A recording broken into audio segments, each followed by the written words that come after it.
Hello, freaks, geeks, degenerates, basement dwellers, and scrufftards. Welcome to the Warzone. I'm Scruffy, and this is Scruffy Tales. And I was gonna talk about Russia's push to cut logistics through Shakova, and then all of a sudden, I realized there was a lot more happening than that Russian push north to reach that supply line. Russia is attacking Pokrovsk, and Ukraine is counterattacking to secure the river where Russia is pushing for Shakov. A lot of things that are happening at Pokrovsk at the moment, and as I was looking around the map, I realized it. I had not, double checked before I started recording, so I'm going through the map in this video, and then I realized, holy shit, Russia has begun the attack on Pokrovsk. So, well, let's have a look. Right, so here we are, late night edition here on the 23rd, just after midnight.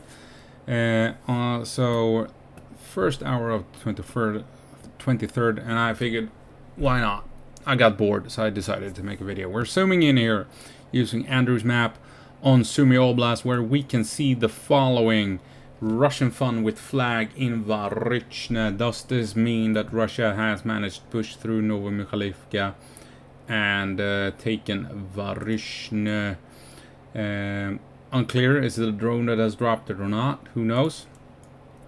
But Russia has had success around Yablonivka. It's not unthinkable that they are indeed pushing on beyond into these parts of Sumy Oblast as well. We can see Ukraine directing attention on Oleksivka, but the Russians are holding. Ukraine has been bombarding Oleksivka for quite some time, and according to Mayakovsk 73, they have had some success in the south, but as you can see, the drone strikes indicate that you have a lot of Russians still in the area there in the south. That is that. My map. Quick look at Tetkino. Not much has changed. Andrew is confirming that we have Russian airstrikes in the windbreaks here along the railroad next to Novyaput. So Ukraine has pushed in. That is confirmed. Otherwise, it's looking the same. And the map over in Sumy looks something like this.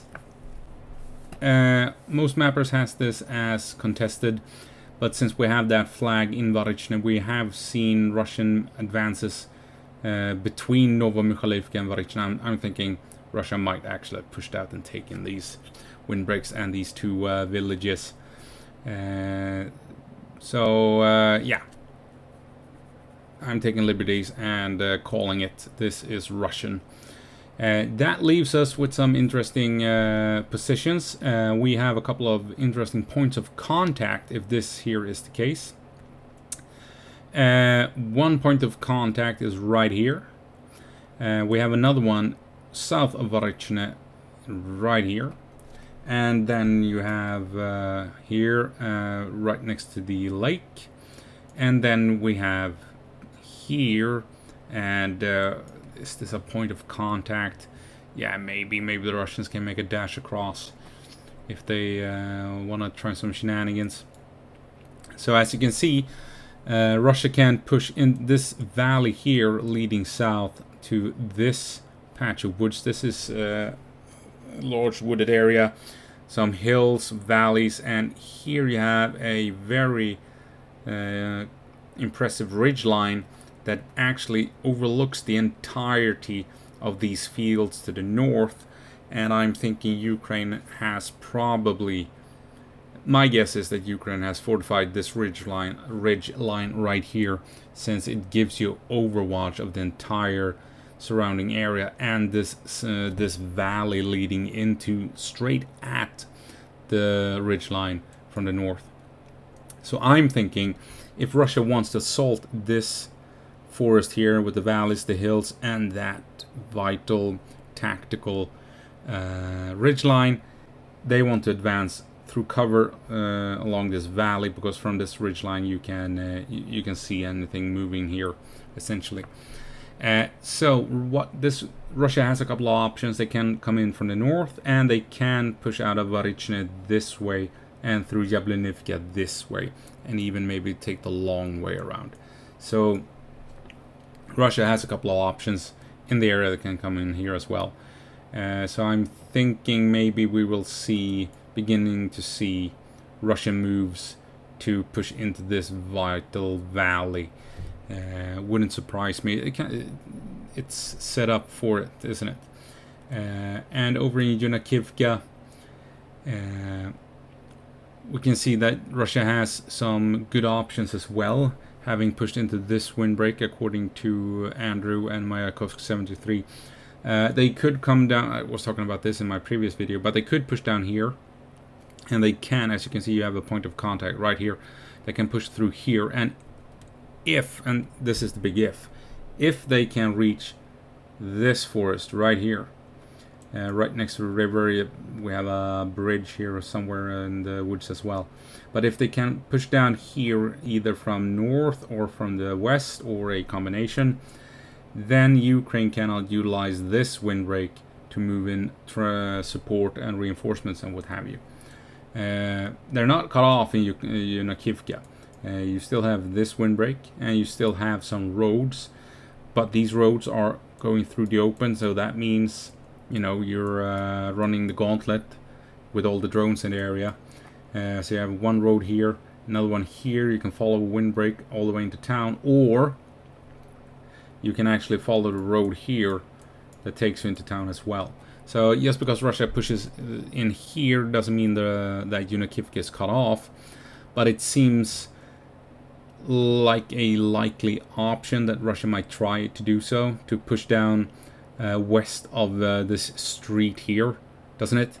Maybe try and push this way, come down this way and link up here to make a final push this way, while maybe being supported from the west as well. Not unlikely.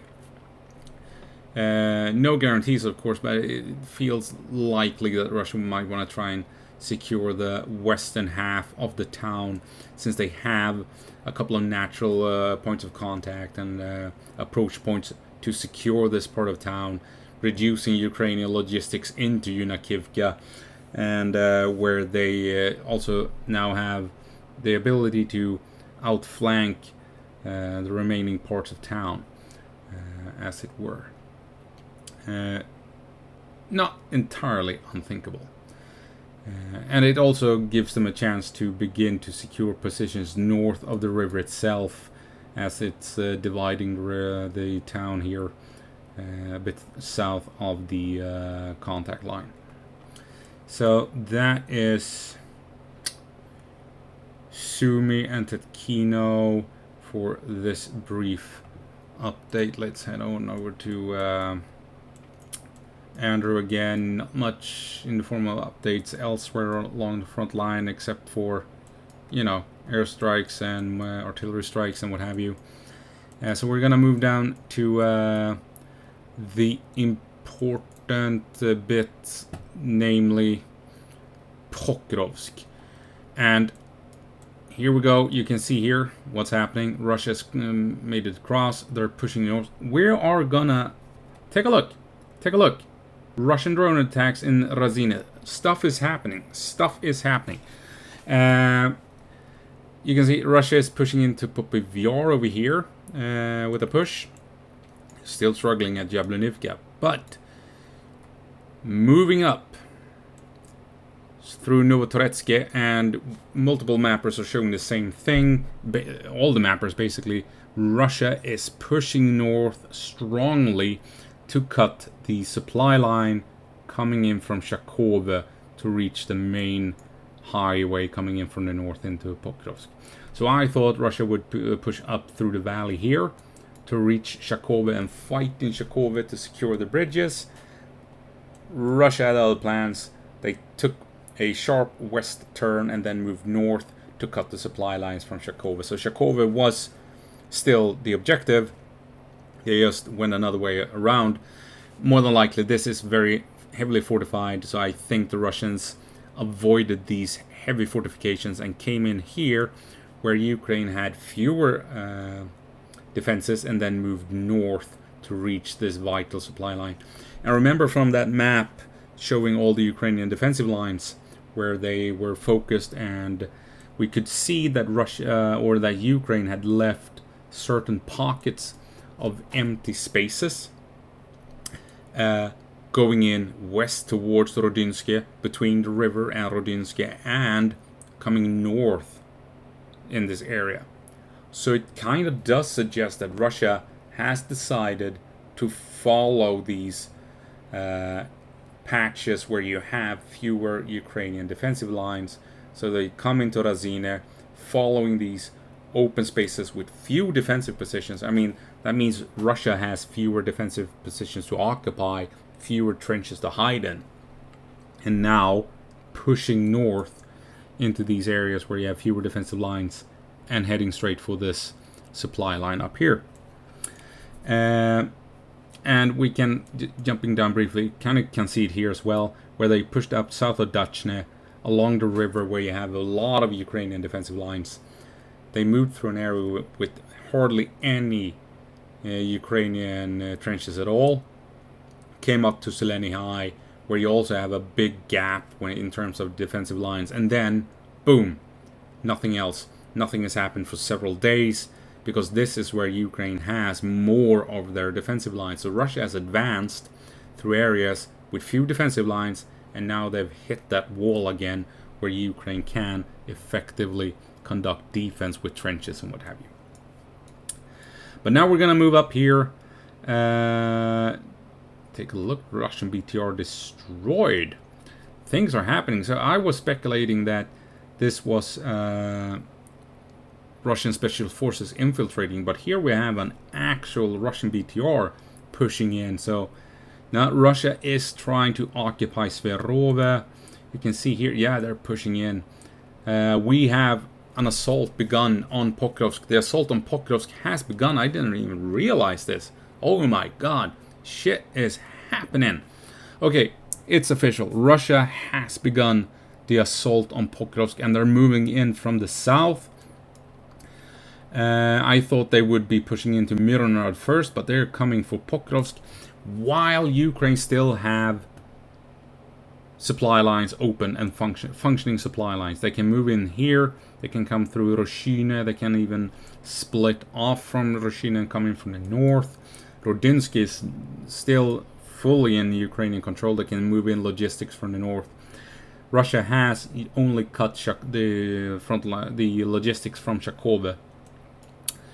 That said, take a look at this. We're talking about this push, but what's going on here? Russian drone strikes in Razine, and I noticed this when I was taking a look at the ISW map. Take a look, because I was gonna take a look at the elevation between Razine and the surrounding area, and then I realized, hey, it's blue. It's a Ukrainian counterattack in Razine, and now we see it on Andrew's map as well with those drone strikes. And according to ISW, Ukraine has pushed in and reclaimed Razine, and this is of course where Russia first came across the river. And remember, I was talking about, is Russia fortifying Razine? Is that why they're not pushing harder for Rodinske, because they want to fortify and secure their crossing? This could be very significant and could actually force Russia to fall back from Rodinske to try and reclaim Razine once more. The question is, how much will this affect the situation in Novotoretsk? Do we have bridges up here? This, all of a sudden, I didn't realize this was happening until right now. Okay, so things are happening. What is the situation with bridges at Rodinske? So we have a bridge here.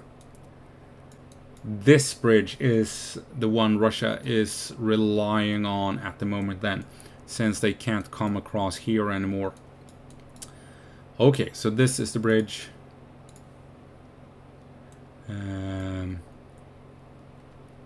That one, okay. That is where they can... Okay, it's not... I guess this marshes, it might be difficult terrain for vehicles to cross up here. Interesting if that is the one bridge that they are relying on to push through Novotretsky and Boykivka to come further north to disrupt logistics coming out of Shakova. Because if Ukraine is pushed in here, Ukraine has theoretical chance to push for Boykivka and this bridge here to open up the logistics out of Shakova once more. This is interesting. Okay, lots of things happening in Pokrovsk. Russia pushing up to cut one of the vital supply lines. I mean, Ukraine can still redirect supplies north and coming down through Rodinsky, but as you can imagine, if Russia can cut that supply line and everything comes down Rodinsky, things can easier get gridlocked. You have more transports along this road, easier for Russian drones to hunt them down. And also, I mean, so yeah, and Russia is of course right next to these supply lines coming in through the northwest here. Things are heating up, especially with the push here through Svirove towards Leontovichi. Here, the assault has begun. The assault on Pokrovsk has begun. Russia is moving to cut more supply lines. Ukraine is counterattacking. And I believe they are also counterattacking in Mykolaiivka. I think we have... Let's see here. Yeah, there's a counterattack in Mykolaiivka as well. So we have 2 Ukrainian counterattacks to secure the river to prevent Russia from crossing. You have 2... Take a look. These Ukrainian towns. Are these... Do they consider these 2 to be the same town? What Ukrainian towns? God damn it. Anyway, Ukraine is counterattacking, securing the river to prevent Russia from having secure access points across it. Meanwhile, Russia is pushing in to Pokrovsk, and we're also seeing a Russian push to cut vital supply lines. Holy shit, Pokrovsk has begun. It has begun. I did not realize.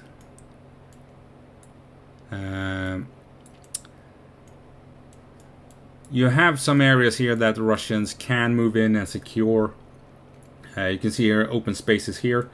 If they can push up here, this lake can actually protect the Russians. It's going to be difficult for the Ukrainians to move in reinforcements. This slag heap is, forcing Ukraine to make decisions in terms of sending in reinforcements as well. So Russia can push up, in theory, into the suburbs here of Leontovichi and, isolate this town, making it difficult for Ukraine to support from... let's see if we can get... Where's the compass? Here it is. Here we go. So we actually know what we're talking about. So Ukraine will probably have issues supporting Leontovichi from the north. Few options as well coming in from the east. The lakes and that slag heap is it's gonna force Ukraine to maneuver along predictable pathways. So Russia will probably try and push up and secure this part and then fortify before they can move out, because then when Russia has moved this far, it's the opposite. Then they only have so many options moving on. I mean, yeah, if Russia's gonna come through here, Ukraine can just wait for them. Drones are gonna hover all over the slag heap. Same thing here. Russia has few options in bypassing the lakes, making it easy for Ukraine to predict Russian movements and what have you. So if this is an actual push from the Russians, Leontovichi might very well fall. The area here between the lakes and the slag heap. And then the question is, what happens after that? Can Ukraine hold this part of town? Can they hold this part of town? This small village, Trojanda, can they hold Trojanda? Now we're spinning around again. Yeah. Holy shit. And this is not... Yeah, it's just ordinary housings, not any major buildings. Those are over here, far away from where Russia intends to breach into the city itself. And I believe that is the case. Yeah, we got some industrial sites and stuff, what have you, here as well. So that might be why Russia is avoiding this part. Myrnorad.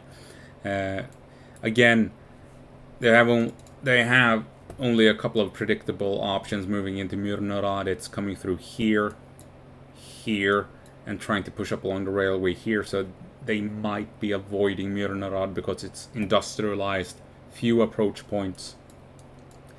Here they have options, trying to come up through various ways into Pokrovsk itself. Okay, so Pokrovsk has, by the looks of it, begun. Russia's pushing into the southwest of town. Ukraine is counterattacking to hold the river. Russia is pushing north to try and cut logistics. And Ukraine still has logistical routes open and functioning. Wrong map. Here we go. Okay. It's on. I think it's begun. This here seems to be an indication it has begun. You can see here that Russia, I mean, it's contested. Russia has moved up. We're talking the lake, the slag heap, and appears to have managed to push past the slag heap. Does make sense. You don't want to get stuck here for the reasons I talked about. It's difficult to move on, so they might have made a big push to bypass the slag heap, secure territory here, so that they can come up from the south and reinforce positions over here. Okay. Yeah, this... Fuck me. I think we have Stalingrad 2025. I think it's begun. Holy shit. Right, so why is this so important? Why am I like, holy shit, it's begun? It's because I think this has the potential of becoming Stalingrad 2025. I really do. And the reason is the following. Syrsky was involved in the defense of Kiev, the successful defense of Kiev, and he was involved in the defense of Bakhmut that had a tremendous impact on the war and on the Russian army and on the Wagner Group. The Wagner Group was Russia's most effective fighting force. And they went straight into Bakhmut and they took the city, but not without basically Syrsky crushing Wagner, right? And now, and why is this is so important? Because Russia's been outside of Pokrovsk and Myrnorad for over a year, and they have not pushed in until now. And the reason is simple. At Bakhmut, Russia lost 80,000 casualties. Russian figures. Russian source. 80,000 casualties. At Avdiivka, a far smaller town, 40,000 casualties. Right, so now we have something to go by. Russia has avoided moving in so far because they know that they will suffer tremendous casualties. These are two heavily fortified cities, by all accounts. And Russia has avoided pushing in due to that. And Russia has, and like I said when they started moving out towards south here of Myrnorad, that they were trying to come around north and west to cut these vital supply lines. Because Russia, of course, studies history, and they know the only reason they won at Stalingrad was because they had one supply line remaining open. That's all it took to keep fighting in the city. Yes, the Germans would have eventually crushed them had they not made that big pincer move on the outside, but still, the lesson is, if you can just keep pushing resources into the city, the defenders can hold. So the Russians realized we need to come around and cut all of these supply lines before we move in. Right? I've been talking about this. Will Russia push in prematurely or not? And here we are. So, yeah, where was I going with it? Russia has been waiting to push in because they know that they will suffer tremendous casualties in these two cities, and it will swallow enormous amounts of resources to maintain the fighting force in Pokrovsk and Myrnorad. And this will, of course, have an effect on the rest of the battlefield. Because in 2024, Russia lost 400,000 casualties in 1 year alone. And so far in 2025, we know through US sources that Russia has lost 100,000 killed in action halfway through the year in 2025. Right? So, and in 2024, if we include gains in Kursk, Russia secured 0.69% of Ukrainian territory. That's all Russia took in 2024. 0.69% with Kursk included, after losing 400,000 casualties. And in 2025, they're moving along and are on track to repeating the same results with Kursk included. Right? So they have barely secured, they haven't even secured 0.5% of Ukraine in 2025 and lost 100,000 dead. And here's the thing. Outside the cities, where you're going up against trenches and the occasional building and what have you, traditional wisdom says that you need a 5-to-1 to assault those positions. But when you push into a city, you need a 10-to-1 advantage, and that was before drones entered into the equation. So now, I mean, it's way higher, and that is why Russia is, advancing so slowly. In the area around Pokrosk, they actually have the 5-to-1 advantage, as they should. But with drones, you need a 10-to-1 advantage, a 15-to-1 advantage. And because they don't have the proper advantage of manpower, they are moving extremely slow. Right? Imagine then what happens when they enter Myrnorad, and it's no longer 10-to-1 they need to win any given firefight. They need 15, 20, 30-to-1 in Pokrovsk and Myrnorad to win any given firefight. So, this is why Pokrovsk and Myrnorad all of a sudden becomes extremely important. If Russia takes 100,000 to 150,000 casualties in Pokrovsk and Myrnorad, I don't think that's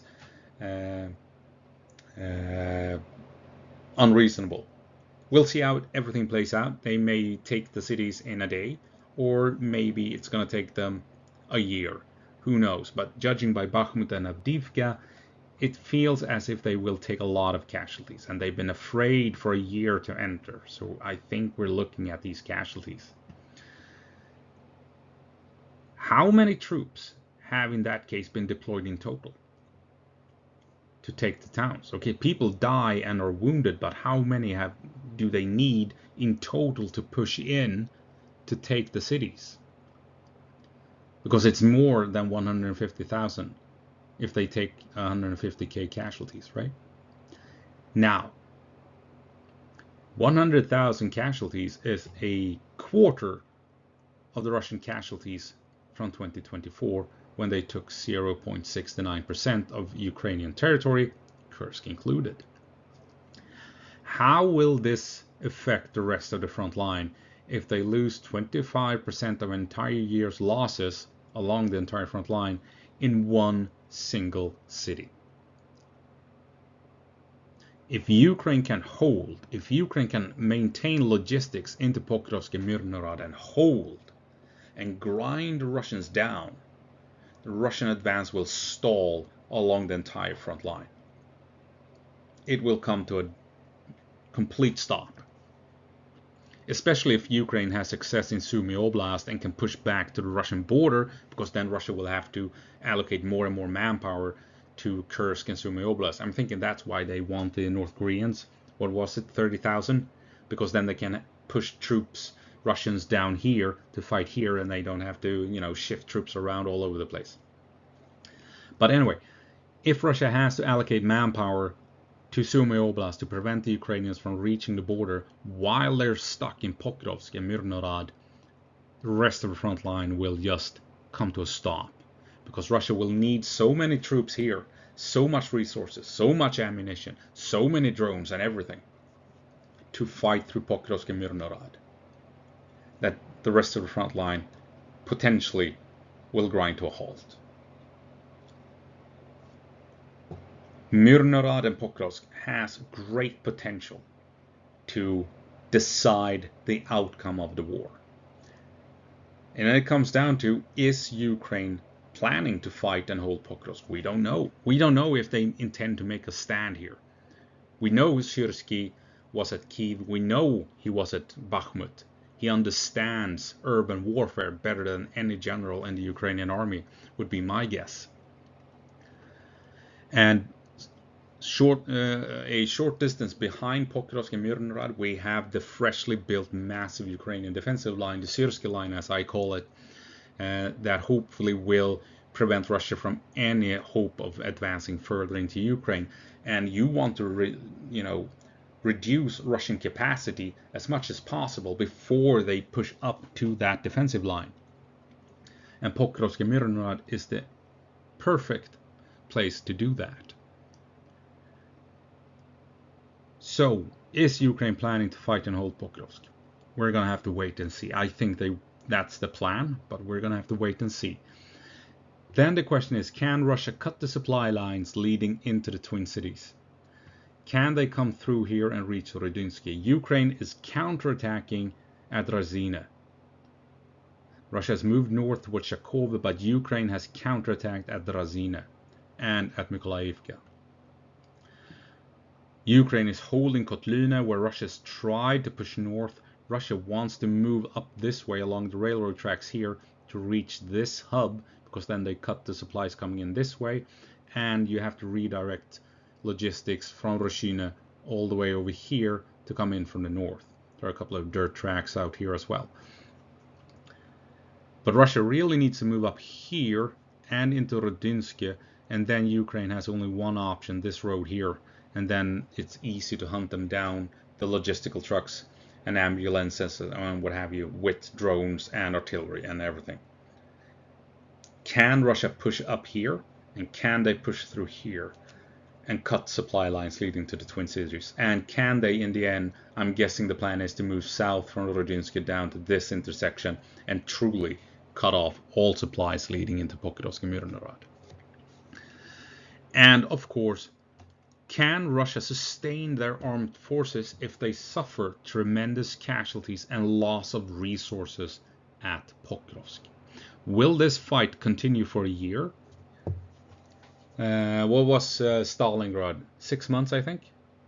Stalingrad was 6 months, wasn't it? Some history nerd, correct me in the comment section.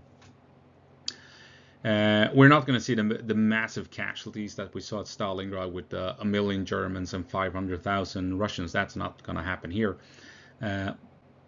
But still, Russia will potentially take massive amounts of casualties. And they're going to lose trucks, vehicles, armor, ammunition.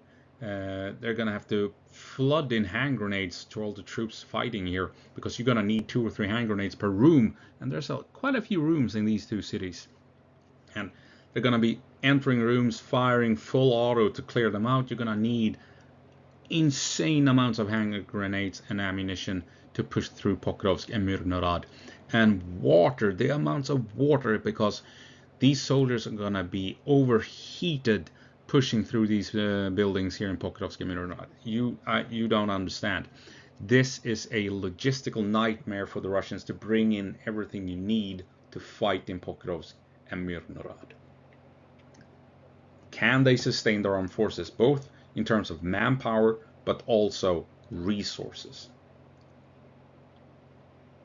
And even if they do take Pokrovsk and Mironov, do they still have manpower and resources to continue beyond, right? And that is when we reach the question, can Ukraine break the Russian army at Pokrovsk and Mironov?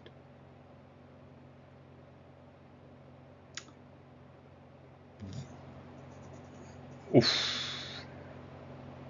We'll see what happens, but I'm thinking that this is gonna be one hell of a fight. And won't I look stupid if this fight is over in a week and the Russians just push through and the Ukrainians say, no, we're not gonna fight there, we're gonna fight further back. Because I've been talking about this for a whole year, and here we are. Russia, potentially by the looks of it, they're pushing in and moving up armor, BTRs, and what have you. It's happening. I think it's happening. So yeah, my God. Thank you for watching. And I hope I'll see you in the next one. And as always, go på marsch, Ukraine. And give them hell.